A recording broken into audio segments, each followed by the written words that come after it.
Le collège Romain Rolland de Déol est parti à l'aventure d'une ATE. Qu'est-ce qu'une ATE ?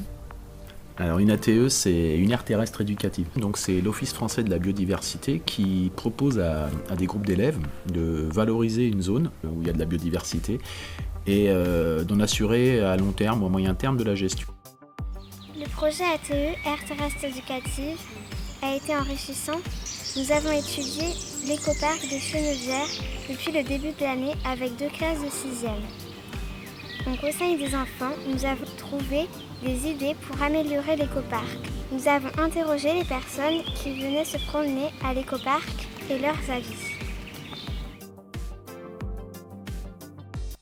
Donc il y a 3 étapes: connaître la zone, vivre dans la zone et transmettre ce qu'on y a appris. Qui a participé à ce projet ATE ? On pourrait croire qu'il n'y a que les classes de 6e qui étaient concernées, à savoir une classe de 6e générale et une classe de 6e SECPA, avec tous leurs enseignants. Mais il n'y a pas que ça. Il y a tous les acteurs locaux qu'on peut trouver autour de l'écoparc. Bon, évidemment, la mairie de Déol, à commencer par son maire ou certains adjoints, mais aussi par des animateurs ou du personnel municipal. Et puis aussi des personnes issues du monde associatif, comme Patrick Bionier, qui a été notre référent, et qui lui est conservateur adjoint aux espaces naturels. Qui est à l'initiative des actions menées au sein de ce projet ATE ? Comme il y a 2 classes, c'était pas simple de travailler chacun de notre côté, donc oui, on a organisé un conseil des enfants. Tous les élèves étaient réunis dans une salle et ils prenaient ensemble les décisions démocratiquement, sur proposition. Les débats étaient animés évidemment par les enseignants, mais aussi par une présidente, qui était une élève, qui était élue, et elle-même assistée de 2 secrétaires. Donc le conseil des enfants, il se réunissait environ 1 fois par mois. Pendant un conseil des enfants, on a proposé d'installer des observatoires. Ils ont été financés par la mairie et ils ont été installés par des employés municipaux. On les a ensuite inaugurés.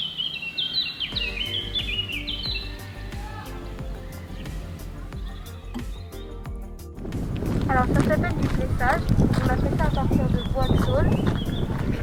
Alors ça sert à barricader les plantes pour pas qu'on marche dessus, pour les protéger. On a pris le saule juste derrière, on a coupé des branches. Puis après on a enfoncé les plus grosses branches dans la terre. Et les petites on les a, on va dire, tressées autour des grosses branches. Les 3 piliers de l'ATE sont le connaître, le vivre et le transmettre. Peux-tu nous en dire plus ?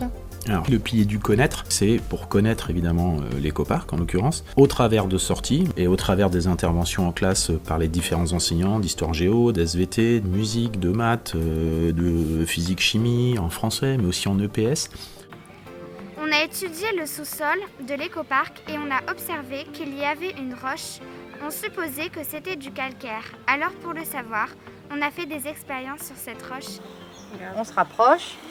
Il y a de la fumée. Tout à l'heure, il y a eu même carrément un gros dégazage. À la deuxième sortie, on a dessiné des panneaux, des paysages, on a relevé la température, on a localisé où était l'écoparc. Un groupe de 8 élèves est allé à l'abbaye pour étudier l'histoire des roches utilisées à la construction de l'abbaye, avec des seconds du lycée Jean Giraudoux. Avec les élèves de la classe, on devait reconnaître des chants d'oiseaux. Il y avait 3 types d'oiseaux. Laetitia et moi, je crois qu'on avait vu le pouillot véloce une fois. La mésange bleue, le héron, la pie, le rouge-gorge, le moineau, le chardonneret élégant. Pendant ces promenades différentes, nous avons d'abord découvert des traces d'animaux. Nous devions distinguer chaque trace différente et dire à quel animal cela correspondait. Et on a fait une course d'orientation. Cet après-midi, on a fait une course d'orientation. Cela consiste à courir et s'orienter sur la carte de l'écoparc. Et en fait, il y a plusieurs balises. Il y a une légende. Et à chaque balise à laquelle on arrive, on doit poinçonner notre carton.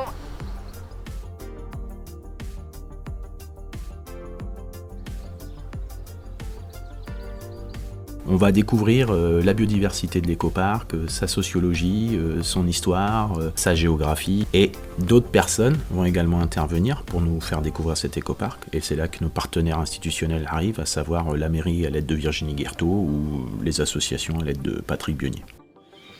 Nous sommes partis plusieurs fois à l'écoparc des Chenevières à Déol.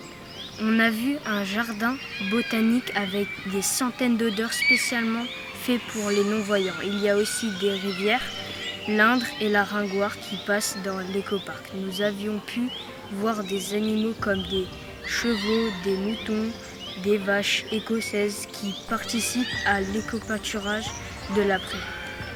Et enfin, le dernier pilier, le transmettre. Donc là, l'objectif, c'est de transmettre ce qu'on a appris, ce qu'on a vu durant l'année à un autre public. Et les élèves ont choisi, au cours d'un conseil des enfants, de le transmettre au public des CM2. On a décidé de faire un parcours autour de 6 points qui nous paraissaient intéressants autour de l'écoparc. Et sur chacun de ces 6 points, on a proposé des petits ateliers plus ou moins ludiques, où on reprenait ce qu'on avait vu dans l'année et où les élèves transmettaient, à l'aide des adultes bien entendu, ce qu'ils avaient vu. Écoutez bien.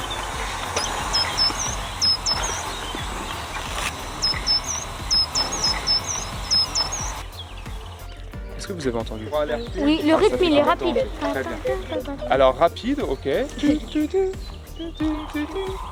Et donc on a long. Encore une fois. Long. Voilà. Et ça c'est caractéristique donc de notre grain pro des jardins. Il y a 160 millions d'années, étaient recouverts par La mer. de l'eau, la mer. Et c'est la mer qui a déposé, grâce à quoi d'après? On peut trouver des petites empreintes de coraux. Tous les restes fossiles. C'est très bien, c'est des fossiles. Premier test, vous rayez votre roche à l'ongle. Essayez de frotter avec votre ongle. Si on fait le test avec de l'acier, Quel est le nom de la roche du sous-sol de Déol? Du calcaire. bonne réponse. Et comment s'appelle une trace animale dans la roche? Du fossile. Voilà. Si l'endroit dans lequel vit la cistude, par exemple, si c'est pollué, si la rivière, si la mare dans laquelle vit la cistude est polluée, elle ne va pas pouvoir survivre en fait, elle va être menacée aussi. C'est un Alors, testeur, tremper dans l'eau, ça permet de tester la température de l'eau. ici, On appuie sur moi. voilà. Et c'est, Alors une espèce protégée, c'est une espèce petit A avec une carapace, petit B qu'on n'a pas le droit de détruire ni de déranger.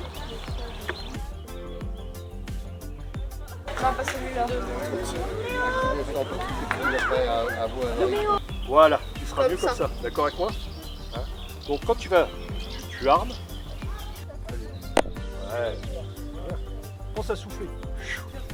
Ce projet mené avec les élèves a été très riche. Quel en a été l'aboutissement et quels enseignements peut-on en tirer? Ce qu'il faut en conclure, c'est que le jour de la journée de transmission, on a appris qu'on était labellisé, c'est-à-dire que notre travail avait été reconnu par l'OFB et qu'on avait respecté tous les critères, savoir la solidarité, la participation, la responsabilité, le respect des acteurs locaux et aussi l'ouverture et la collaboration. Et que donc, à partir de maintenant, cette aire terrestre éducative, elle est institutionnalisée, elle est inscrite et on est les premiers en région Centre-Val de Loire à avoir obtenu ce label. Et qu'à partir de maintenant, toutes les classes qui souhaitent venir y travailler sauront qu'elles sont sur une aire terrestre éducative. Et puis nous, dans le temps, on va continuer à pérenniser le travail en continuant l'année prochaine à utiliser cette ATE et à y faire tout un tas de choses de découverte et de transmission. Alors vous avez trouvé le mot? biodiversité. Biodiversité. Parfait.